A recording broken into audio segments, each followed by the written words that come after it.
Next problem from functions. Let fx be a quadratic polynomial such that f of minus 1 plus f of 2 is equal to 0 if one of the roots of fx is equal to 0 is 3, then its other root lies in the interval closure interval minus 1 comma 0, closure interval 1 comma 3, closure interval minus 3 comma minus 1, closure interval 0 comma 1. So fx is equal to 0 అనేటటువంటి ఒక quadratic polynomial దాంట్లో ఒక condition ఇచ్చారు f of minus 1 plus f of 2 is equal to 0. అట్లానే quadratic పాలినామియల్కి సంబంధించి ఒక route 3 ఇచ్చారు. Other route అనేది ఇక్కడ ఉన్నటువంటి ఇంటర్వల్స్లో ఎక్కడ ఉంటుందని చెప్పేసి అడుగుతున్నారు వాళ్ళు. సో ఇది క్వాడ్రాటిక్ పాలినామియల్ కాబట్టి మనం fxని ఇలా తీసుకుందాం. Let fx is equal to ax square plus bx plus c.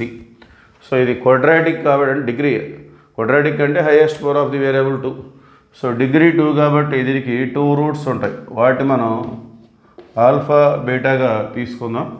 So మన ఫస్ట్ కండిషన్ ఏంటి, f of minus 1 plus f of 2 is equal to 0. So ఈ కండిషన్ మనం ఇక్కడ అప్లై చేద్దాం. f ఆఫ్ మైనస్ 1 అంటే x ప్లేస్లో మైనస్ 1 తీసుకుంటాం మనం. సో మైనస్ 1 హోల్ స్క్వేర్ అంటే ఏమొస్తుంది, plus 1. So a into 1 a plus b into minus 1 అంటే minus b plus c. Next ఈసారి f ఆఫ్ 2 స్క్వేర్ అంటే 4 into a 4a plus b into 2b plus c is equal to 0. So ఇక్కడ like టర్మ్స్ని add చేసినట్లయితే a plus 4a 5a 2b minus b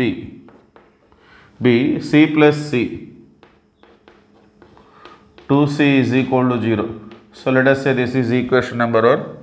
అట్లనే if one of the roots of fx is equal to 0 is 3, fx is equal to 0కి సంబంధించి ఒక route అనేది 3 ఇచ్చారు. So దాన్ని మనం లెట్ ఆల్ఫాగా తీసుకుందాం. Let alpha is equal to 3.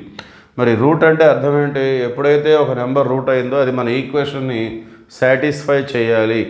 Satisfy చేయటం అంటే దీంట్లో సబ్స్టిట్యూట్ చేసుకుంటే ఈక్వల్ టు 0 రావటం. ఓకే, సో ఆ విధంగా మనం తీసుకుందాం. సో a ఇంటూ 3 స్క్వేర్ అంటే ఏమొస్తుంది, 9a. So b into 3b plus c is equal to 0. Okay, so 3 అనేది ఒక రూట్ అని చెప్పినప్పుడు మనం ఈ విధంగా ఇంకొక ఈక్వేషన్ మనం తీసుకురావచ్చు. సో ఈ రెండింటిని మనం సాల్వ్ చేసుకుందాం. Solving 1 and 2. 5a plus b plus 2c is equal to 0. 9a plus 3b plus c is equal to 0. So cross multiplication rule మనం ఫాలో అయినట్లయితే a b c, ముందుగా b కోఎఫిషియంట్స్ 1 3, తర్వాత c కోఎఫిషియంట్స్ 2 1, తర్వాత a coefficients 5 9, again b coefficients 1 3. So a by first ఈ రెండు multiply చేయాలి, minus ఈ రెండు 1 ఇంటూ 1 1 మైనస్ 3 2 6. అట్లానే b బై ఫస్ట్ ఈ రెండు మైనస్ ఈ రెండు 2 9 18 minus 5.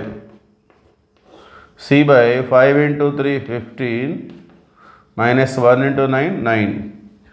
So a by minus 5, 18 minus 5 gives 13. c by 15 minus 9 6. So ఈ మొత్తాన్ని సమ్ k అనుకున్నట్లయితే then we get a is equal to minus 5k, b is equal to 13k, comma c is equal to 6k. Okay, so మనం product of the roots కనుక తీసుకున్నట్లయితే product of the roots అంటే అర్థం ఏంటి, alpha into beta, దాని formula ఏంటి, c by a. So మన alpha అంటే ఒక రూట్ మన దగ్గర ఉంది. సో ఆల్ఫా అనేది 3. సో 3 ఇంటూ బీటా c అంటే 6k బై a అంటే మైనస్ 5k. ఓకే, సో కే అనేది క్యాన్సిల్ అయిపోతే ఇక్కడ 3 1 జా 3 2 జా, therefore beta is equal to -2/5 అని వచ్చింది. అంటే దాని వాల్యూ ఎంత? సో 5 4 జా 20 కదా, సో ఇది 2/5 కాబట్టి -0.4. సో మరి ఈ వాల్యూ -0.4 అనేది ఏ ఇంటర్వల్లో ఉంటుంది? Lies between -1 and 0. ఇది -1కి 0కి మధ్యలో ఉంటుంది. Therefore beta belongs to open interval -1, 0. Okay, so therefore option A is the right answer. Thank you.